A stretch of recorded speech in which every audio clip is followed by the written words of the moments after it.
Police में कहते हैं आपको खुशामदीद। मैं हूं आपके साथ रमशा साजिद। हेडलाइंस आप जान चुके हैं। बुलेटिन का आगाज करेंगे आम खबर से। वज़ीर आज़म से अफगानिस्तान के लिए पाकिस्तान के नुमाइंदा खुसूसी मोहम्मद सादिक खान ने मुलाकात की है। मोहम्मद सादिक खान ने शहबाज शरीफ को अपने हालिया दौरे अफगानिस्तान से मुतालिक ब्रीफिंग दी। मुलाकात में वज़ीर आज़म के मुआवन खुसूसी तारिक फातमी भी मौजूद थे। आगे बढ़ते हुए आपको बताएं कि आज रास्ते क्लियर करा देंगे। एडिशनल आईजी सिंध जावेद आलम ओहडो का कहना है कि कराची में धरने देने वालों से बात हो गई है। आज रात से पहले धरने खत्म कर दिए जाएंगे। जो नहीं हटेगा उसे कानून के मुताबिक हटाएंगे। कराची में किसी सूरत हवाई फायरिंग की इजाज़त नहीं देंगे। 9:30 पर हवाई फायरिंग करने वालों पर इक़दाम कत्ल का मुकदमा होगा। 9:30 पर खुशियाँ मनाएं, किसी को नुकसान ना पहुँचाएं। शहर में रोड पे आप नहीं बैठ, तो यहाँ पे भी आपने वही पॉलिसी अपनानी है। हमारे साथ कमिटमेंट भी है और जो हाईएस्ट लीडरशिप है और हमारे कोई भी बंदा नहीं करेगा। तो हम बिल्कुल मगरिब से पहले इंशाल्लाह अगर किसी ने किया है 1-2 जगह पे, ये हमारी नॉलेज में है हुआ है, तो हम उनको बिल्कुल क्लियर कर देंगे। अफसरान को भी ये इंस्ट्रक्शन मिल चुकी हैं और इंशाल्लाह इस पे हम अभी सख्ती करेंगे। और अगर इसमें किसी ने उस रेट को इन्फोर्स करने में रेजिस्टेंस से काम लिया तो वो कार्य सरकार में मुदाखलत है, उनके खिलाफ हम सख्ती से जाएंगे, कोई भी हो। कराची में जारी धरनों के मामले पर कमिश्नर कराची ने MWM की क़यादत से मुलाकात की है। सैयद हसन नकवी की जानिब से धरने ख़त्म करने की दरख्वास्त की गई है। कहा कि एहतजाज के सबब शहरियों को मुश्किलात दरपेश हैं, हमें अपने शहरियों को रिलीफ देना होगा, लिहाजा अवामी मफाद में धरने ख़त्म किए जाएँ। इस मुलाकात में additional IG Karachi, DIG traffic समेत तमाम SSPs शरीक थे। पारा चनार के हालात पर पूरा मुल्क परेशान है। तमाम अकाबरीन तलखी के बजाय मुस्बत रवैया अपनाएं। कराची समेत जहाँ जहाँ रास्ते बंद हैं खोले जाएं, लोगों की मुश्किलात का इदराक किया जाए। चेयरमैन पाकिस्तान उलमा कौंसिल अल्लामा ताहिर अशरफी का इस्लामाबाद में तकरीर से खिताब। कहा खैबर पख्तूनख्वा हुकूमत कुरम मसले पर संजीदगी दिखाए। में कुरम एजेंसी के हवाले से जो वहाँ सूरत हाल है परचनार में, बकरीद में, उस पर पूरा मुल्क परेशान है। तमाम अकाबरीन से, तमाम मकातिब फ़िक्र की क़यादत से भी ये गुजारिश करना चाहता हूँ और हुकूमत खैबर पख्तूनख्वा से भी ये गुजारिश करना चाहता हूँ कि संजीदगी का मुजाहरा किया जाए। कराची में या दीगर जगहों के ऊपर जो इस वक्त रास्ते बंद हैं, मेरी ये भी गुजारिश होगी लोगों की मुश्किलात का एहसास किया जाए। आगे बढ़ते हुए आपको बताएं कि रावलपिंडी के अडियाला जेल में तोशा खाना 2 केस की समाअत हुई है। FIA के स्पेशल जज शाहरुख अंजुमन ने केस की समाअत की है। इस मौके पर बानी PTI की अहलिया बुशरा बीबी अदालत में पेश हुई हैं। बैरिस्टर गौहर, सलमान अकरम राजा और फैसल चौधरी भी अदालत में पेश हुए। आज होने वाली इस समाअत में बानी PTI की जानिब से लिए गए 108 तहाइफ की फहरिस्त अदालत में पेश की गई, जबकि तोशा खाना के इंदराज तहाइफ रजिस्टर्ड को भी अदालत में पेश किया गया। समाअत के दौरान FIA के तीसरे गवाह ऑफिसर कैबिनेट डिवीजन ने बयान रिकॉर्ड करा दिया। अदालत ने तोशा खाना 2 केस की समाअत 2 जनवरी तक मुलतवी कर दी। अली अमीन गंडापुर को इश्तिहारी करार दिए जाने की अदालती कार्रवाई में पेशरफ्त आई है। अली अमीन गंडापुर की पेशावर हाई कोर्ट से जमानत 16 जनवरी तक मंसूर हो गई है। पेशावर हाई कोर्ट का हुक्म सामने आ गया। थाना हसन अब्दाल में दर्ज जलाओ घेराव के मुकदमे में वज़ीर आला KPK को इश्तिहारी करार दिए जाने की कार्रवाई के मामले पर अली अमीन गंडापुर के वकला पैनल के कानूनी दरख्वास्त दायर कर दी है। छुट्टियाँ खत्म होते ही इंसदाद दहशतगर्दी खुसूसी अदालत में दरख्वास्त दायर की जाएगी। मौक़िफ़ इख्तियार किया गया है कि वज़ीर आला KP के 32 मुकदमात में 16 जनवरी तक पेशावर हाई कोर्ट की हिफाजती जमानत पर है। माइनस कोई भी नहीं हुआ ना हो सकता है, सियासतदान भी सबको जवाबदेह हैं। वफाकी वज़ीर तालीम खालिद महबूब सिद्दीकी की प्रेस कॉन्फ्रेंस कहा कि अगर जमहूरियत के समरात अवाम तक नहीं पहुँचेंगे तो अवाम को ऐसी जमहूरियत कबूल नहीं है। पाकिस्तान में कोई मुआशी बहरान नहीं, बस नीयत का फुकदान है।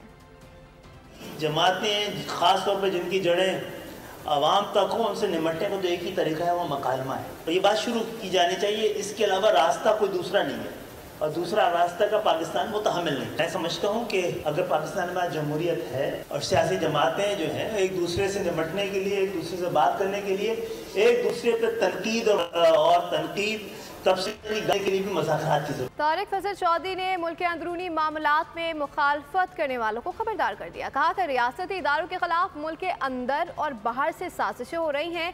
नून लीग इन साजिशों को कभी कामयाब नहीं होने देगी। वाज़ेह किया कि ट्रम्प के खुसूसी एलची की बातों को अहमियत नहीं देते।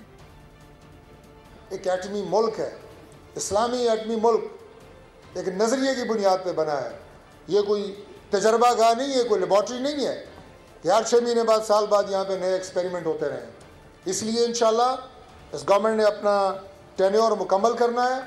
और दूसरा, हमें बिल्कुल ये पता है इस बात का कि पाकिस्तान में वही सियासी जमात सर्वाइव करेगी जो गवर्नेंस और परफॉर्मेंस की बात करेगी और डिलीवर करके दिखाएगी।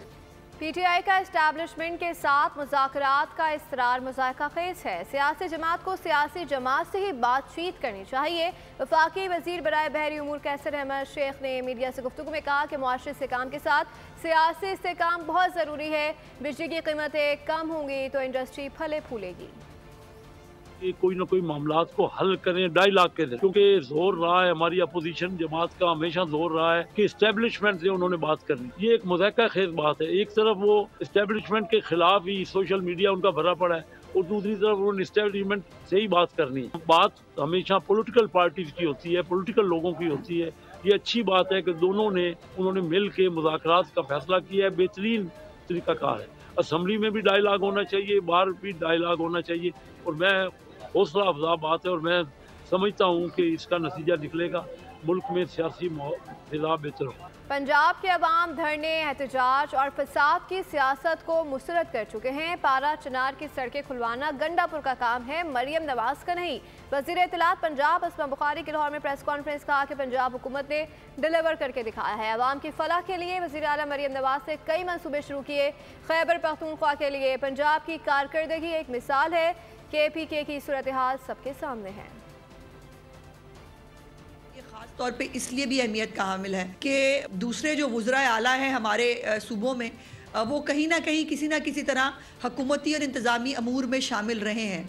मरियम नवाज साहिबा जो हैं उनके पास कभी भी कोई हुकूमती ओहदा नहीं रहा, इसलिए उनके लिए ये एक नया तजर्बा था और उन्होंने साबित किया कि कारकर्दगी के लिए जो है ये ज़रूरी नहीं है कि कितनी बारी ले रहे हैं, उसके लिए ये ज़रूरी है कि आप कितने अहल हैं, उसके लिए ये ज़रूरी है कि आपके अंदर कितना जज्बा है अपने सूबे के लोगों के लिए काम करने के लिए। ओहदे, वसाइल ये बहुत सारी हुकूमतों के पास पहले भी रहे हैं, रहते भी रहे हैं। अब KPK भी एक हुकूमत है, वहाँ पर अब जो कुर्रम और पारा चनार के अंदर जो मामलात हैं, जो सिक्योरिटी के मामलात हैं, वो ठीक होने का नाम नहीं ले रहे। और अब यहाँ पर भी जो है वो कराची के अंदर भी, लाहौर के अंदर भी एहतजाज हो रहे हैं, यहाँ पर भी सड़कें बंद है। लेकिन जो है वो नासिर अब्बास साहब जेल जाते हैं, मिलने रिहा कराने की वो मेंबर भी हैं। उन्हें चाहिए कि इमरान खान साहब के हाथ जोड़े कि पारा चनार के मामला जो हैं वो उसको ठीक करा सके, बिकॉज वहाँ की सड़कें खुलाना ये गंडापुर साहब का काम है, मरियम नवाज साहिबा का या शहबाज शरीफ साहब का नहीं। पंजाब और सिंध में शदीद धुंध हादसात का सबब बनी लगी है। मुख्तलिफ ट्रैफिक हादसात में 24 अफराद मौत के मुंह में चले गए, जबकि 30 से ज़ायद जख्मी हुए। मोटरवे M14 फतह जंग के करीब बस हादसे में 12 अफराद जान से गए, 17 जख्मी हुए। नौशहर फिरोज में ट्रॉलर और वैन में तसादुम के बायस 8 अफराद लुक़्मा अजल बन गए। हादसे की शिकार वैन शादी की तकरीब से नौशहर फिरोज से वापस आ रही थी। वज़ीराबाद में ट्रैक्टर ट्रॉली की मोटरसाइकिल को टक्कर से 3 अफराद मौके पर दम तोड़ गए। सिंध और पंजाब में धुंध ट्रैफिक हादसात का सबब बनने लगी। मोटरवे M14 पर फतह जंग के करीब मुसाफिर बस हादसे का शिकार हो गई। इत्तला मिलते ही रेस्क्यू टीमें मौके पर पहुंच गईं, जिसके बाद लाशों और जख्मियों को THQ फतह जंग मुंतकिल किया गया। बदकिस्मत बस मियांवाली से रावलपिंडी जा रही थी। उधर सिंध में मोरो के करीब बारातियों से भरी वैन ट्रॉलर से जा टकराई। हादसा बस का टायर फटने के बायस पेश आया। जाँ बहक और जख्मी अफराद का ताल्लुक तगर बिरादरी से है, जो शादी की तकरीब से वापस आ रहे थे। जख्मी अफराद के मुताबिक नवाब शाह अस्पताल में तिब्बी सहूलियात मैसर नहीं। जख्मी तड़प रहे हैं लेकिन डॉक्टर्स मौजूद नहीं। वजीराबाद में सब्जी मंडी के करीब ट्रैक्टर ट्रॉली ने मोटरसाइकिल को टक्कर मार दी। हादसे में 3 अफराद जाँ बहक, 1 जख्मी हो गया। कोटअद्दू में भी शदीद धुंध के बायस 4 गाड़ियाँ आपस में टकरा गयी। हादसे में 1 शख्स जाँ बहक जबकि मुतअद्दिद जख्मी हुए। ट्रैफिक हादसात में जानी नुकसान पर अहम शख्सियात ने दुख का इजहार किया। बिलावल भुट्टो और वज़ीर आला सिंध ने हादसात की रोकथाम पर जोर दिया, जबकि मरियम नवाज ने जख्मियों के लिए हर मुमकिन इमदाद का ऐलान किया। फतह जंग और नौशहर फिरोज में ट्रैफिक हादसात जानी नुकसान पर कौमी क़यादत रंजीदा नजर आई। वज़ीर आला पंजाब ने लवाहिकीन से इज़हार ताज़ियत किया। मरियम नवाज ने कहा, जख्मियों की जल्द सेहतयाबी के लिए दुआ गो हूँ। हिदायत दी कि जख्मियों को बेहतरीन तिब्बी सहूलियात फराहम की जाए। बिलावल भुट्टो ने कहा, प्यारों के खोने वालों के दुख में बराबर का शरीक हूँ। जोर दिया कि मुतल्लिका हुक्काम और शहरी हादसात की रोकथाम में किरदार अदा करें। वज़ीर आला सिंध ने भी मुतासरा खानदानों से दिली ताज़ियत की। हिदायत दी कि तमाम जख्मियों की बेहतरीन देखभाल की जाए। मुराद अली शाह ने ताकीद की कि ड्राइवर्स गाड़ियाँ एहतियात से चलाएं, जल्दबाजी से गुरेज किया जाए। और अब ये जानिए 2024 में सिंध रेंजर्स ने भरपूर ऑपरेशंस किए, बेशतर अहदाफ हासिल किए। तर्जुमान सिंध रेंजर्स के मुताबिक 142 हाई प्रोफाइल मुल्जिमान गिरफ्तार हुए, जिनमें फितना अल ख्वारिज, कलदम, BLA, BLF के दहशतगर्द शामिल हैं। पाकिस्तान रेंजर्स के साल 2024 में भरपूर ऑपरेशंस। रेंजर्स और पुलिस के मुश्तरका 102 ऑपरेशंस में 142 हाई प्रोफाइल मुल्जिमान गिरफ्तार किए गए, जिनमें फितना अल ख्वारिज, Balochistan liberation army, BLF, TTP और लियारी गैंग वॉर के दहशतगर्द शामिल हैं। चौथा ऑपरेशंस में 32 भत्ताखोर पकड़े गए। अंदरूनी सिंध 94 कार्रवाइयाँ, 197 मुल्जिमान गिरफ्तार, भारी मिकदार में असला और बारूद बरामद किया गया। जराइम पेशा अफराद के खिलाफ 500 ऑपरेशंस में 542 मुल्जिमान को गिरफ्तार किया गया, जिनसे 451 हथियार बरामद हुए, 245 टके, 332 मंशियात फरोश और 542 दिगर जराइम पेशा अफराद गिरफ्तार किए गए। मुल्जिमान से 103.6 टन मंशियात, 16 लाख लीटर ईरानी तेल, 45 गाड़ियाँ जब्त और 54 स्मगलर्स गिरफ्तार किए गए। तर्जुमान सिंध रेंजर्स के मुताबिक फराइज की अंजामदही के दौरान रेंजर्स के 7 जवानों ने जाम शहादत नोश किया, जबकि 15 जख्मी हुए। साल 2024 भी कराची वालों ने डाकुओं के खौफ में गुजारा। नकदी और दीगर कीमती सामान के साथ साथ हजारों मोबाइल छीने गए।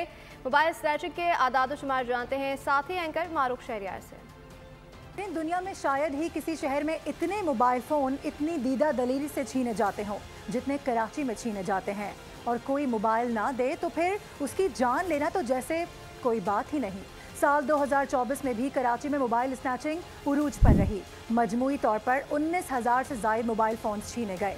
जनवरी में 2305 मोबाइल छीने गए, फरवरी में 1989, मार्च में 1808 और अप्रैल में 1368 मोबाइल स्नैचिंग के वाक़यात रिपोर्ट किए गए। मई में 1420, जून में 1433, जुलाई में 1490 और अगस्त में मोबाइल छीनने की 1737 वारदातें सामने आई हैं।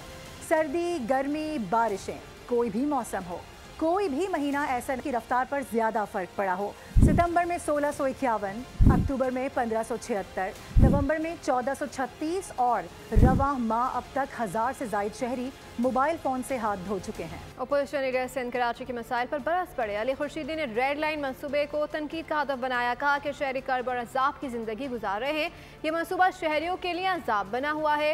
रास्ते में स्कूल्स और यूनिवर्सिटीज़ आती हैं। वज़ीर ट्रांसपोर्ट और मेयर कराची शहरियों से माफ़ी मांगे। प्रोजेक्ट की जो कंप्लीशन डेट 2026 बताई गई है, ये भी एक झूठ है। इस रोड पे जितने लोग रहते हैं और आसपास की आबादी रहती है, उनकी ज़िंदगी जो है वो तो अजाब बना के रख दी है सिंध हुकूमत ने। पूछ लें किसी एक ऐसे शख्स से जो पहलवान कोर्ट में रहता है और उसको जॉब के लिए जाना पड़ता है शाहरा फैसल, तो शाहरा फैसल में जब वो ऑफिस आता है तो उसकी शक्ल जो है वो भूत बना हुआ होता है। ट्रांसपोर्ट का निज़ाम 16 साल से मुतलक़ुल अनान अनइंटरप्टेड आपकी हुकूमत में यहाँ मौजूद है, आप इस शहर में ट्रांसपोर्ट का निज़ाम नहीं दे सके। उस रेड लाइन के उस रोड पे कोई 6 यूनिवर्सिटीज़ मौजूद हैं, फिर कॉलेजेस मौजूद है। मुस्तकबिल के मेहमारों को इन्होंने धूल चाटने पे लगाया हुआ है सिंध हुकूमत वालों ने। इनको माफ़ी मांगनी चाहिए आके, जो इतने अरसे से इन्होंने इस प्रोजेक्ट को जो है वो डिले पे डिले। वफाकी तहकीकाती इदारे ने इंसानी स्मगलर्स के गिर्द गहरा तंग कर दिया है। यूनान और लीबिया कश्ती हादसे से मुलव्वस इंसानी स्मगलर्स गिरफ्तार कर लिए गए हैं। FIA ने पंजाब के मुख्तलिफ शहरों में कार्रवाई के दौरान 9 मुल्जिमान को गिरफ्तार किया। गिरफ्तार इंसानी स्मगलर्स मासूम बच्चों के अगवा और बैरून मुल्क भिजवाने में मुलव्वस थे। गिरफ्तार इंसानी स्मगलर्स से मुतासरा शहरियों से 2 करोड़ रुपए से ज़ायद रकम हड़प की थी। तर्जुमान के मुताबिक गिरफ्तार मुल्जिमान इंसानी स्मगलिंग, यूनान और लीबिया कश्ती हादसे में मुलव्वस पाए गए हैं। ब्रेक के बाद खेलों के मैदान से शामिल करेंगे। आपको बताया कि पाकिस्तान सुपर लीग के 10वें एडिशन की ड्राफ्टिंग के लिए गैर मुल्की खिलाड़ियों की रजिस्ट्रेशन का सिलसिला जारी है। ऑस्ट्रेलिया के मैथ्यू शॉट, इंग्लैंड के एलेक्स हेल्स और वेस्ट इंडीज़ के गुदा कैश मोती ने भी प्लेयर्स ड्राफ्ट के लिए खुद को रजिस्टर्ड करवा लिया है। PSL के 10वें एडिशन का प्लेयर्स ड्राफ्ट 11 जनवरी को गवादर में होगा। मेलबर्न में बॉक्सिंग डे टेस्ट में ऑस्ट्रेलिया ने भारत को 184 रन से धूल चटा दी। खेल के आखिरी रोज 340 रन के ताकुब में भारतीय टीम 155 रन पर ढेर हो गई। 9 खिलाड़ी डबल फिगर्स में भी दाखिल ना हो सके। कप्तान रोहित शर्मा 9 और कोहली 5 रन बना सके। कैंगरूज को 5 मैचों की सीरीज में 2-1 की बढ़तरी हासिल हो गई। टेस्ट के दौरान तमाशाइयों की तादाद का 87 साल रिकॉर्ड भी टूट गया। 5 रोज के दौरान मजमूई तौर पर 3,73,691 अफराद ने स्टेडियम में मैच देखा। इंटरनेशनल क्रिकेट काउंसिल ने test cricketer of the year के लिए नामजदगियों का ऐलान कर दिया है। इंग्लैंड के जो रूट, हैरी ब्रोक, भारत के जसप्रीत बुमराह, श्रीलंका के मैंडिस को अवार्ड के लिए शॉर्टलिस्ट किया गया है। फैंस की वोटिंग से फातेह खिलाड़ी का ऐलान जनवरी के आखिरी हफ्ते में किया जाएगा। बॉक्स ऑफिस पर खौफ का मुकाबला कॉमेडी और एडवेंचर से हुआ। सबसे ज्यादा डॉलर किसने कमाए और सबसे ज्यादा मकबूलियत किसे मिली, देखते हैं इस रिपोर्ट में। आसिफ ज़रा लड़की और वैम्पायर के ताल्लुकात पर मबनी दास्तान रिलीज के पहले हफ्ते में ही टॉप 3 में आ गई। नॉस्फेराटो ने वीकेंड पर $21 मिलियन कमाए और बॉक्स ऑफिस पर तीसरी पोजीशन पाई। लायन किंग की कहानी का नया सिलसिला बच्चों और बड़ों में यकसा मकबूल रहा। मुफासा द लायन किंग हफ्ते की दूसरी बड़ी फिल्म करार पाई। एडवेंचर और एनिमेशन के सबब बॉक्स ऑफिस कलेक्शन $37 मिलियन रहे और बॉक्स ऑफिस पर यह हफ्ता भी सोनिक द हेजहॉग 3 के नाम रहा। कियानू रीव्स और जिम कैरी जैसे स्टार्स की बदौलत फिल्म ने $38 मिलियन का बड़ा बिजनेस किया और बॉक्स ऑफिस पर नंबर 1 रही। इसी के साथ बुलेटिन से फिलहाल इतना ही। मज़ीद बाखबर रहने के लिए विजिट कर सकते हैं हमारी वेबसाइट boldnews.com। देखते रहिए बोल्ड।